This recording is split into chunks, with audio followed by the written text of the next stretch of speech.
name's Diane Richardson, and I'm from Working Class Canine. This is Chance. Chance is from ACDRA. He was a rescue that we got as a puppy. He's an Australian cattle dog. We're going to try to give you some hints on adopting a rescue dog.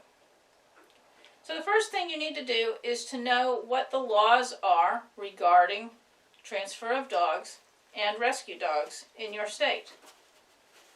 For example, here in New Hampshire, all puppies and dogs that are transferred, be they gift, bought, or adopted, must come with a veterinarian-signed health certificate that says that they are free from communicable diseases, internal and external parasites. Animal shelters in New Hampshire must be licensed, but they're exempt from providing health certificates. Animal rescue groups that are operating in New Hampshire must be licensed by the state of New Hampshire, and they do have to give health certificates. Additionally, some rescue groups and shelters transport dogs in from other states. They must have a health certificate to cross the state line and then have a small quarantine, just a couple days, and get a new health certificate before they're transferred to you if the group or shelter is located in New Hampshire. So you want to make sure that the group that you're purchasing your rescue from, and adopting is a purchase, is properly licensed and follows the criteria for their state and your state if it's in your state. If you're going at a distance to see a dog, then be prepared to ask for a health certificate to bring the dog home. But do not adopt a dog long distance. A lot of these sight unseen. Do not adopt a dog long distance sight unseen, especially if you have another dog at home. A lot of these groups are having people adopt puppies based on photographs. Then they transport the animal to you, and you pick the animal up at a pickup site. A lot of times they do that in order to sidestep some of the regulations, because transport direct to owner is less of a hassle than actually following the rescue group rules. But you want to transport the dog yourself.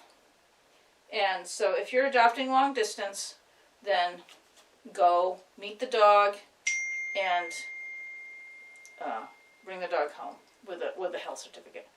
Ideally, you're going to adopt from a rescue group or a shelter that operates in your state, so that if there's a problem, you can return the dog if you get it home and it absolutely doesn't get along with your kids or your other dog. Then you might want to return the dog, and that's really difficult to do in a long-distance adoption. The next thing to do is to make an appointment before you pick your new animal up with your veterinarian, because veterinary appointments are hard to get nowadays. And you want to be taking your new dog to the vet within the first 7 to 10 days after you pick it up. And that is to make sure that the dog is indeed free of internal parasites and is healthy. If you pick a dog up from a transport, sometimes they will have been exposed to parvovirus or respiratory virus during the transport. Incubation period for those is usually about 3 to 10 days. So if you have your veterinary appointment somewhere within 7 to 10 days after pickup, that should enable your veterinarian to determine if your dog is healthy. Next, you want to have a collar that is as escape-proof as possible.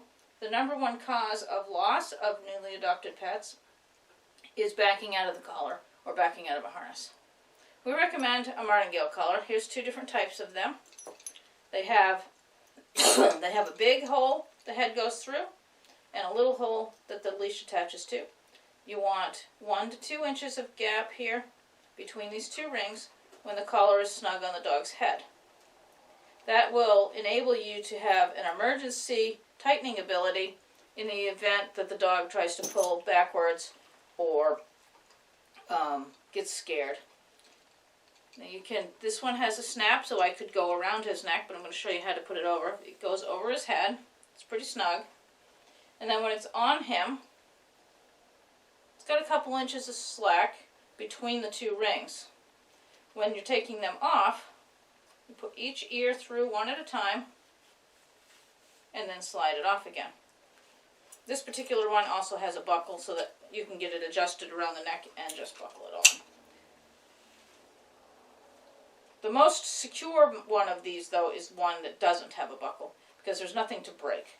It's just a solid loop of collar. But again, he's got a couple inches of slack between the rings here, so if he tried to back up, he wouldn't be able to get out of the collar.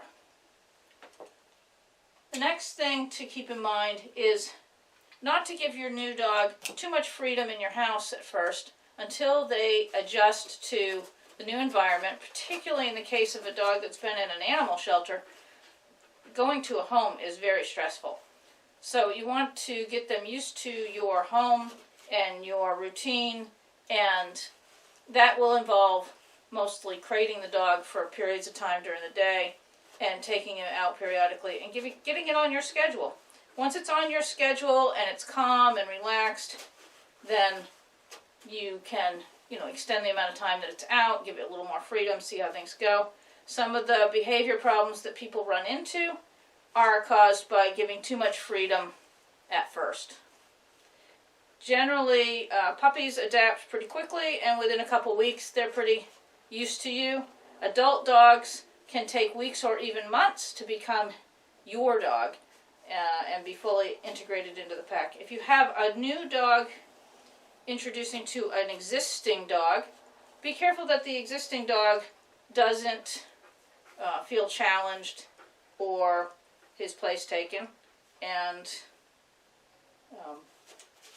try to make the interactions casual and maybe take them for walks together. Don't just dump them together and expect them to get along. The next thing that you need to do is to set up training. And you can do this with training classes or by watching YouTube videos or books, but training is essential, especially for an adult rescue dog that needs a lot of work. Puppies always need training, that's a given, but once you get the training process down, make sure they're all housebroken, you've got the proper leash, and they've been to the vet and they're healthy, then hopefully you will have a long and happy life with your pet. Chance says we're done, so I guess we're done. Thank you so much.